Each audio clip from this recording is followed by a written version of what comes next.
slipped the surly bonds of earth and danced the skies on laughter-silvered wings. Sunward I've climbed and joined the tumbling mirth of sun-split clouds and done 100 things you have not dreamed of. Up the long, delirious burning blue, I've topped the wind-swept heights with easy grace, where never lark or ever eagle flew. And while with silent, lifting mind I've trod the high untrespassed sanctity of space, put out my hand and touched the face of God.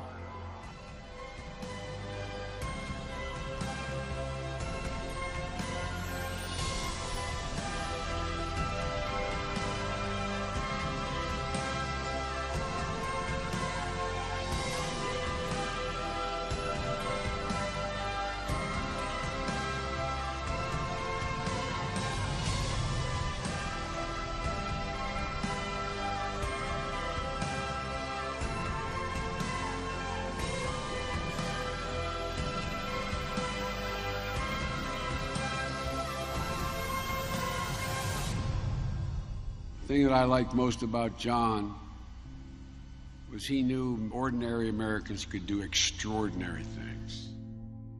Godspeed, John Glenn.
All systems are go. Godspeed, John Glenn.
Family and friends, please stand for the rendering of military honors. Detail, out and up!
An important concept that you can associate with John Glenn is related to the term aerospace.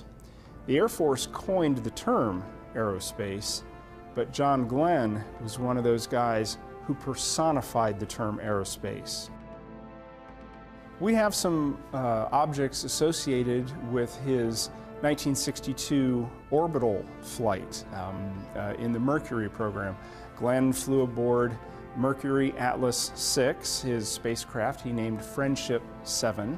And we have some objects that he took with him, some film canisters, things to hold things, socks, some overshoes, and so on. And has a connection with the Air Force. During that flight, of course, the Atlas booster came from an Air Force ballistic missile program. So astronauts riding on top of this Air Force missile into orbit was a significant moment not only for the space program, but for the Air Force as well. Glenn served as an Air Force exchange pilot, served in the Korean War flying alongside Air Force pilots, and served as a combat pilot there. 27 missions with Air Force pilots and downed 3 MiGs along the way. The Mercury spacecraft that we have on loan is a flight-rated vehicle. It never flew in space, but it was made to fly in space. It actually provided parts for the last Mercury mission.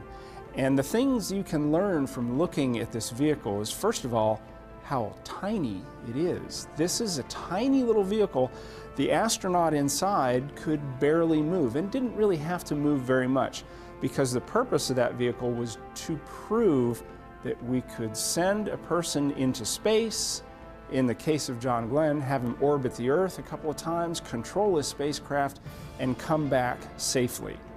You can see this spacecraft on loan from the Smithsonian in the museum's Space Gallery. When he was 77 years old, serving as an Ohio senator, he went back to space to become the oldest person ever to fly in space. If you go to see our Space Shuttle crew compartment trainer, you can see where John Glenn did some of his training for that mission, because all Space Shuttle astronauts trained in our crew compartment trainer. It's the front part of our Space Shuttle exhibit, so you can go and see where he trained. The purpose of his space flight on STS-95, a Space Shuttle flight in 1998, was to study the effects of spaceflight on aging. So he volunteered himself as an aging person to go up and go into orbit for 9 days and conduct a bunch of experiments. And so there's yet another John Glenn example of public service. He's an aviator, an astronaut, a senator, and then an astronaut again. That's why John Glenn is a hero. He has done all this stuff on behalf of the public.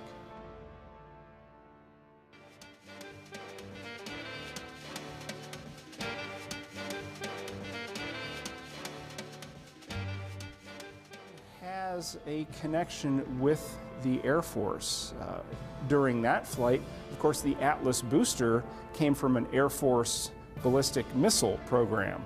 So astronauts riding on top of this Air Force missile into orbit was a significant moment not only for the space program, but for the Air Force as well.